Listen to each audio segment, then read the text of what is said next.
ನಮಸ್ಕಾರ ಫ್ರೆಂಡ್ಸ್, ಹೆಂಗದಿರಿ ಎಲ್ಲರೂ? ನಾನು ಆರಾಮಾಗಿದ್ದೀನಿ ನೋಡ್ರಿ. ಇದೇನಿದು ಮಂತ್ರಾಲಯಕ್ಕೆ ಹೋಗಿದ್ವಿ ಅಂತ ಅಂದು ಹಾಕಿ ಇದೇನಿದು ನಾಗಪ್ಪನ ತೋರಿಸ್ತಾ ಇದ್ದಾರೆ ಅಂತ ಅನ್ಕೋಬೇಡ್ರಿ. ಯಾಕಂದ್ರೆ ನಾನು ಹೋಗೋ ದಿನ ಪಂಚಮಿ ಹಬ್ಬನ ಇತ್ತು ಫ್ರೆಂಡ್ಸ್. ಹಾಗಾಗಿ ಪಂಚಮಿ ಹಬ್ಬದ್ದು ಸ್ವಲ್ಪ ವಿಡಿಯೋ ಮಾಡಿ ತೋರಿಸೋಣ ಅಂತ ತೋರಿಸ್ತಾ ಇದ್ದೀನಿ. ನಾವು ಪಂಚಮಿ ಹಬ್ಬ ಐತಿ ಅಂತ ಅಂದು ಎಲ್ಲನೂ ಹುರಿಗಾಳು ಎಲ್ಲ ಮಾಡಿ ಹುರಿಗಾಳು ಉಂಡೆ ಎಲ್ಲ ನೈವೇದ್ಯಕ್ಕೆಲ್ಲ ಪ್ರಸಾದನೂ ಮಾಡಿ ಪೂಜೆ ಮಾಡ್ತಾಯಿದ್ವಿ. ಆವಾಗ ನಮ್ಮ ಅಕ್ಕ ದಿಢೀರಂತ ಫೋನ್ ಮಾಡಿದರು, ಬಾ ಮಂತ್ರಾಲಯಕ್ಕೆ ಹೋಗೋಣ ಅಂತ ಅಂದು. ಆವಾಗ ನನಗೆ ಭಾಳ ಖುಷಿ ಆಯಿತು. ಇಂಥ ಅವಕಾಶ ಯಾವತ್ತೂ ಸಿಗಲ್ಲಪ್ಪ ಅಂತ ಅಂದು, ಇದು ನಾನು ಎಷ್ಟು ದಿವಸದಿಂದ ಕಂಡಿರೋ ಕನಸಿದು. ನಾನು ರಾಗಪ್ಪನಿಗೆ ಹೋಗಬೇಕು, ಮಂತ್ರಾಲಯಕ್ಕೆ ಹೋಗಬೇಕು, ರಾಘವೇಂದ್ರ ಸ್ವಾಮಿನ ನೋಡಬೇಕು ಅನ್ನೋದು ಭಾಳ ದಿವಸದ ಆಸೆ ಇತ್ತು. ಆದ್ರೆ ಅವರು ನಮ್ಮ ಅಕ್ಕ ಫೋನ್ ಮಾಡತ್ತೀಗೇ ನಾನು ಬೇಗ ಎಲ್ಲ ಕೆಲಸನೂ ಮಾಡಿ ಬೇಗ ಎಲ್ಲ ಕೆಲಸನೂ ಮುಗಿಸ್ಕೊಂಡು ಹೋಗೋಣ ಅಂತಂದು ರೆಡಿ ಆದೆ.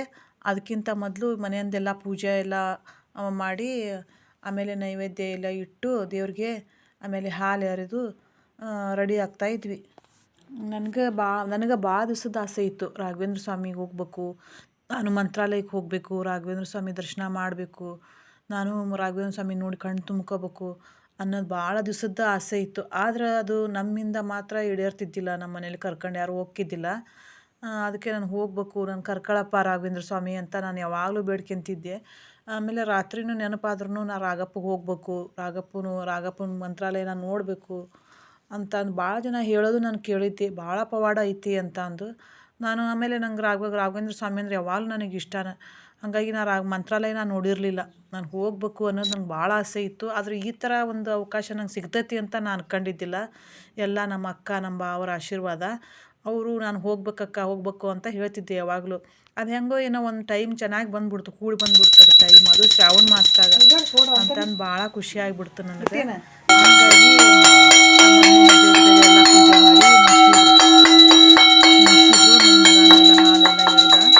ಆಮೇಲೆ ಎಲ್ಲ ಮನೆಯಂದೆಲ್ಲ ಪೂಜೆ ಮಾಡಿ ಮನೆಯಂದ ದೇವ್ರಿಗೆಲ್ಲ ಬೇಡ್ಕೊಂಡು ನನಗೆ ಅವಕಾಶ ಮಾಡಿಕೊಡ್ರಿ, ನಾನು ದೇವಸ್ಥಾನಕ್ಕೆ ಹೋಗ್ಬೇಕು ಅಂತ ಅಂದ್ರೆ ಮನೆಯಂದ ದೇವರು ಫಸ್ಟ್ ತೊಗೋಬೇಕು, ಆಶೀರ್ವಾದ ತೊಗೊಂಡು ಆಮೇಲೆ ಹೋಗ್ಬೇಕು ಅಂತಂದು ನಾನು ಕೇಳ್ಬಿಟ್ಟಿದ್ದೆ. ಹಾಗಾಗಿ ಮನ್ಯಾಗ ಎಲ್ಲ ಪೂಜೆ ಎಲ್ಲ ಮಾಡಿ ಮನೆ ದೇವರು ಎಲ್ಲ ಅಮ್ಮ ತಾಯಿ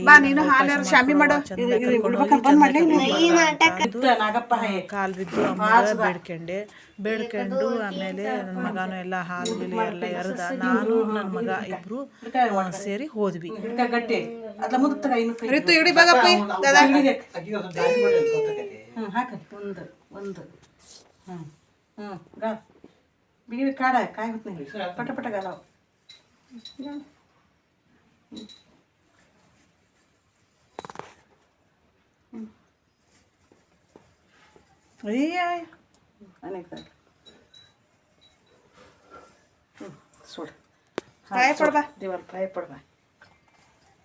ಶಾಮಿ ಬೇಡ್ಕೆ ಎಲ್ಲಿ ಕಾಣಿಸ್ಬೇಡಪ್ಪ, ಎಲ್ಲಿ ತೊಂದರೆ ಕೊಡ್ಬೇಡಪ್ಪ ನಾಗಪ್ಪ ಅಂತ ಬೇಡ್ಕೆ. ನಮಸ್ಕಾರ ಮಾಡಿ ಬಗ್ಗೆ ನಮಸ್ಕಾರ ಮಾಡಿ.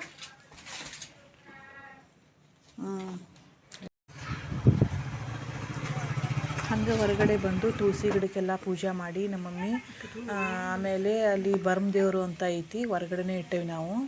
ಅಲ್ಲಿ 9 ಕಲ್ಲು ಅದಾವು, ಬರಮ್ಮಪ್ಪನ ಕಲ್ಲುಗಳು. ಬರಮ್ಮಪ್ಪ ಅಂದ್ರೆ ನಾಗಪ್ಪ ಅಂತ ಅಂದು ಅದಕ್ಕೆಲ್ಲ ಹೂ ಬತ್ತಿ ಎಲ್ಲ ಹಾಕಿ ನಮ್ಮ ಮಮ್ಮಿ ಹಾಲು ಎರೆದು ನಾನು ಹಾಲು ಎರೆದಿದ್ದೆ, ಫಸ್ಟೇ ಎರೆದಿದ್ದೆ ನಾನು.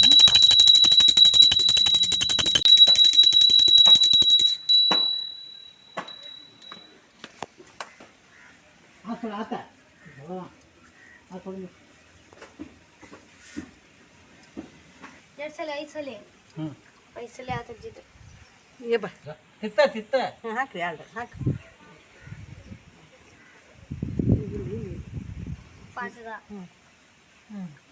ಮುಸುರ್ದಿ ಒಳಗಲ್ಲ ಐದು ಮನೆಯಿಂದೆಲ್ಲ ಪೂಜೆ ಎಲ್ಲ ಮಾಡಿ ಆಮೇಲೆ ಲಗೇಜ್ ತೊಗೊಂಡು ನಾನು ನನ್ನ ಮಗನೂ ಬಂದ್ವಿ, ಬಸ್ ಸ್ಟ್ಯಾಂಡಿಗೆ ಬಂದ್ವಿ. ಇದು ನಮ್ಮೂರು ಬಸ್ ಸ್ಟ್ಯಾಂಡಿಂದ ದೇವಸ್ಥಾನ, ಇದು ಶಿಬಾರ ಅಂತ ಅಂದು. ಫಸ್ಟ್ ಊರ ಹೊರಗೆ ಶಿಬಾರನ ಇರ್ತೈತಿ, ಅದೇ ಥರ ನಮ್ಮೂರಾಗೂ ಶಿಬಾರ ಐತಿ. ಆಮೇಲೆ ಸುಮಾರು ಹೊತ್ತು ನಾನು ಕುತ್ಕೊಂಡ್ವಿ, ಬೇಗ ಬಸ್ ಬರಲಿಲ್ಲ. ಹಳ್ಳಿ ಆಗಿರೋದಕ್ಕೆ ಅಷ್ಟು ಬಸ್ಸಿನ ಸೌಲಭ್ಯಗಳು ಇನ್ನೂ ಅಷ್ಟಿಲ್ಲ. ತಾಸು ಗಂಟ್ಲೆ ಒಂದು ತಾಸು ಕಾದು ಕುತ್ಕೊಂಡ್ವಿ. ನಿಜವಾಗ್ಲೂ ಇದು ಭಾಳ ಆಶ್ಚರ್ಯ ಅಂತಲೇ ಅನಿಸ್ತು ನನಗೆ. ಯಾಕಂದ್ರೆ ನಾನು ಯಾವಾಗಲೂ ಅಳ್ತಿದ್ದೆ, ರಾಗಪ್ಪ ನಾನು ನಿನ್ನ ನೋಡ್ಬೇಕು, ನನಗೆ ಯಾವಾಗ ಅದು ಕರ್ಕೊಂತೀಯ ಮಂತ್ರಾಲಯಕ್ಕೆ, ನಾನು ನಿನ್ನ ನೋಡಬೇಕು ಅಂತ ಅಂದು ಭಾಳ ಆಸೆ ಆಗೈತಿ ನನಗೆ ಅಂತಂದು ನಾನು ಹಗಲು ರಾತ್ರಿ ಅವಂದೇ ಜಪನ ಮಾಡ್ತಿದ್ದೆ. ನಾನು ಕರ್ಕೊಳಪ್ಪ ಅಂತಲೂ ಅಳ್ತಿದ್ದೆ. ನಾನು ಭಾಳ ಕಷ್ಟ, ಯಾಕಂದ್ರೆ ಭಾಳ ಕಷ್ಟದಾಗೂ ನಾನು ಇದ್ದೆ.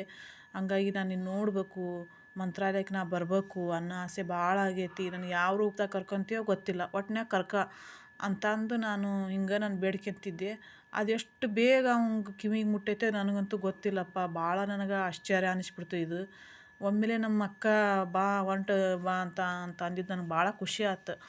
ಹಂಗೆ ಕೇಳಿದ ತಕ್ಷಣ ನಾನು ಹೋಗ್ಬೇಕು ಮಮ್ಮಿ ಅಂತ ಅಂದು ಹೇಳಿದೆ. ಹ್ಞೂ ಆತವ್ವ ಹೋಗಿ ಬಾ, ನಿನಗೂ ಭಾಳ ದಿವಸದ ಆಸೆ ನನಗೆ ಗೊತ್ತೈತಿ. ರಾಘವೇಂದ್ರ ಸ್ವಾಮಿ ಅಂದ್ರೆ ನಿಂಗೆ ಭಾಳ ಇಷ್ಟ. ಹಾಗಾಗಿ ಇಂಥದ್ದು ಬಂದೈತಿ ಅಂದ್ರೆ ಅವಕಾಶ, ಹೋಗಿ ಬಾ, ನಾ ಎಲ್ಲ ಮನ್ಯಾಗಿಂದೆಲ್ಲ ಕೆಲಸ ನಾನು ಮಾಡ್ಕೊತೀನಿ ಅಂತ ನಮ್ಮ ಮಮ್ಮಿ ಅಂತು. ಹಾಗಾಗಿ ನಾನು ಭಾಳ ಖುಷಿ ಆಯ್ತು. ಬೇಗ ಬೇಗ ರೆಡಿಯಾಗಿ ನಾನು ಬಸ್ ಸ್ಟ್ಯಾಂಡಿಗೆ ಬಂದೆ. ಆಮೇಲೆ ಬಸ್ ಬಂತು. ನಮ್ಮ ಅಕ್ಕ ಇರೋದು ದಾವಣಗೆರೆಯಲ್ಲಿ. ನಾನು 8 ಗಂಟೆ ಸುಮಾರಿಗೆ ಹೋದೆ. ರಾತ್ರಿ 8 ಗಂಟೆಗೆ ಸುಮಾರಿಗೆ ಹೋಗಿ ಸ್ವಲ್ಪ ಊಟ ಗೀಟ ಎಲ್ಲ ಮಾಡ್ಕೊಂಡು ನಿದ್ದೆ ಮಾಡಿ ಬೆಳಗ್ಗೆನೇ ಏಳಬೇಕಾಗಿತ್ತು. ಸುಮಾರು ಎಷ್ಟು ಗಂಟೆಗೆ ಅಂದ್ರೆ 6 ಗಂಟೆಗೆಲ್ಲ ಬಿಡಬೇಕು ಅಂತ ಹೇಳಿದರು. ಹಾಗಾಗಿ ಬೆಳಗ್ಗೆನೇ ಲಘುನ ಎದ್ದು ಸ್ನಾನ ಗೀನ ಮುಗಿಸ್ಕೊಂಡು ರೆಡಿಯಾಗಿ ಹೊಂಟ್ವಿ. ಸುಮಾರು 6ರಿಂದ 6:30 ತಾಸು ಐತಿ ಜರ್ನಿ. ಹೋಗೋನು ಮಧ್ಯಾಹ್ನ ಅನ್ನೋದ್ರಾಗನ ಹೋಗಿ ರಾಘವೇಂದ್ರ ಸ್ವಾಮಿ ದರ್ಶನ ಮಾಡೋನು ಅಂತಂದು ಹೇಳಿದರು. ಹಾಗಾಗಿ ಲಘುನ ರೆಡಿಯಾಗಿ ಹೊಂಟಿವಿ ನೋಡ್ರಿ, ರಾಘವೇಂದ್ರ ಸ್ವಾಮಿ ದರ್ಶನ ಮಾಡೋಣ ಅಂತ ಅಂದು ಹೊಂಟ್ವಿ.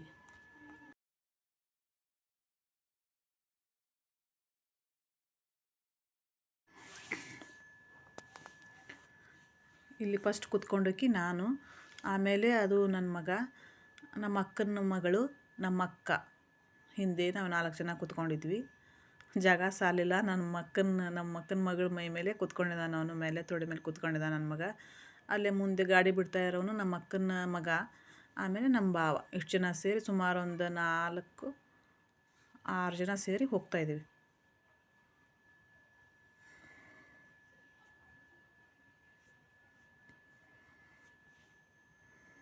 ಆರಾಮಾಗಿ ಹೋದ್ವಿ.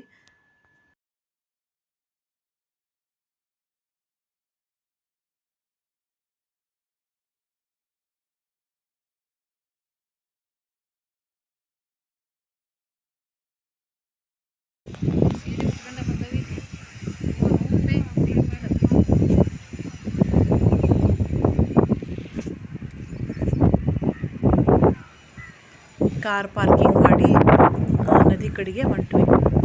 ತುಂಗಭದ್ರಾ ನದಿ ತುಂಬಿ ಹರಿತೈತಿ. ಭಾಳ ನೀರು ತುಂಬೈತಿ. ಮಳೆಗಾಲ ಬೇರೆ ಅಲ್ಲ, ತುಂಬಿ ಹರಿತೈತಿ ನದಿ, ಅಷ್ಟು ನೀರು. ಆಮೇಲೆ ಅಲ್ಲಿ ಆ ಕಡೆಗೆಲ್ಲ ಯಾರು ಹೋಗಬಾರ್ದು ಅಂತಂದು ಅಲ್ಲೆಲ್ಲ ಗೇಟ್ ಹಾಕಿಬಿಟ್ಟಾರ. ಈಗ ಕಟ್ಟಿಗೆಯಿಂದ ಗೇಟ್ ಹಾಕ್ಯಾರ. ಆಮೇಲೆ ಕಾವಲಾನು ಅದಾರ ಅಲ್ಲಿ. ಭಾಳ ಅಪಾಯ ಆಗ್ತೈತಿ, ತುಂಬಿ ಹರಿತಿರ್ತೈತಿ ನದಿ. ಜನ ಸುಮ್ಮನೆ ಇರಲ್ಲ, ಈಜಾಕ ಬಿಟ್ರಲ್ಲ ಅಪಾಯ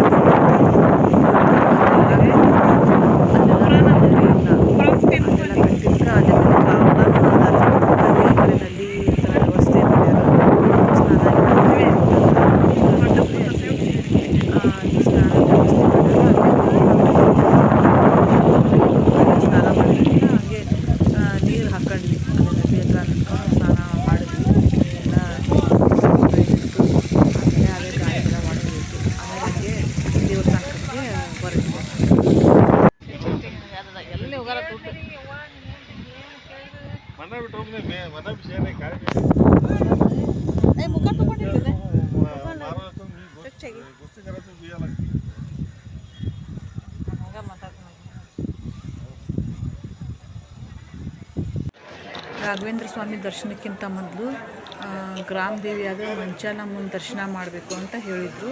ಹಾಗಾಗಿ ನಾವು ಫಸ್ಟು ಮಂಚಾಲಮ್ಮನ ದರ್ಶನಕ್ಕಂತಂದು ಹೋದ್ವಿ. ಅಲ್ಲೇ ಇದಾವೆ, ಹತ್ರನೇ ಇದಾವೆ. ಮಂಚಾಲಮ್ಮನ ದರ್ಶನ ಆದಮೇಲೆ ಹಂಗೆ ರಾಘವೇಂದ್ರ ಸ್ವಾಮಿ ಮಠಕ್ಕೆ ರಾಘವೇಂದ್ರ ಸ್ವಾಮಿನ ಕಣ್ತುಂಬ ನೋಡಿ ಪೂಜೆ ಎಲ್ಲ ಮುಗಿಸ್ಕೊಂಡು ಹಾಗೆ ಊಟಕ್ಕೆ ಅಂತಂದು ಬಂದ್ವಿ. 2 ಗಂಟೆವರೆಗೂ ಪ್ರಸಾದ ಎಲ್ಲ ಪ್ರಸಾದ 2 ಗಂಟೆವರೆಗೂ ಬೇಗ ಬೇಗ ಬರ್ರಿ, ಕ್ಲೋಸ್ ಆಗ್ತೈತಿ ಅಂತ ಹೇಳಿದ್ರು. ಹಾಗಾಗಿ ಪ್ರಸಾದ ಗಟ್ಟಿ ಭಾಳ ಟೈಪ್ ಇತ್ತು, ಭಾಳ ಗಟ್ಟಿಯಾಗಿತ್ತು. ಆಮೇಲೆ ಅಕ್ಕಿ ಪಾಯಸ, ಆಮೇಲೆ ಸ್ವೀಟು ಈ ಥರ ಎಲ್ಲ ಮಾಡಿದ್ರು. ಭಾಳ ಟೇಸ್ಟಿಯಾಗಿತ್ತು. ರಾಘಪ್ಪನ ಪ್ರಸಾದ ಅಂದರೆ ಕೇಳಬೇಕಾ ಅಷ್ಟು ಖುಷಿಯಾಯಿತು. ಹೊಟ್ಟೆ ತುಂಬ ಊಟ ಮಾಡಿದ್ವಿ. ಕಣ್ ತುಂಬ ರಾಘಪ್ಪನ ನೋಡಿ ಧ್ಯಾನ ಮಾಡಿದ್ವಿ ಆರಾಮಾಗಿ ಕುತ್ಕೊಂಡು. ಸಾಕಷ್ಟು ದೊಡ್ಡ ಜಾಗ ಐತಿ, ಆರಾಮಾಗಿ ಕುತ್ಕೊಂಡು ರಾಘಪ್ಪಗೆಲ್ಲ ಧ್ಯಾನ ಮಾಡಿ ಚೆಂದಾಗಿ ಬೇಡ್ಕೊಂಡು ರೆಸ್ಟ್ ತೊಗೊಂಡು ಬಂದ್ವಿ.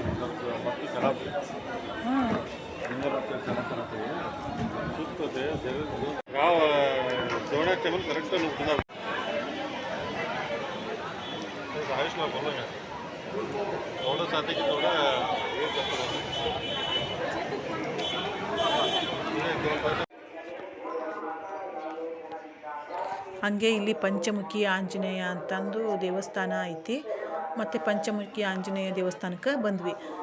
ಆಮೇಲೆ ಇಲ್ಲಿ ನೋಡ್ರಿ ಈ ಥರ ಇಲ್ಲಿ ನಾಗಪ್ಪಂದು ಮೂರ್ತಿ ಐತಿ.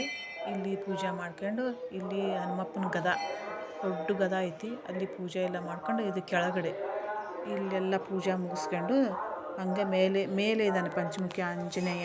ಉದ್ಭವ ಆಗೈತೆ ಅಂತದು ಅಲ್ಲಿ ನಮ್ಗೆ ವಿಡಿಯೋ ಮಾಡೋಕ್ಕೆ ಬಿಡಲಿಲ್ಲ ಫ್ರೆಂಡ್ಸ್.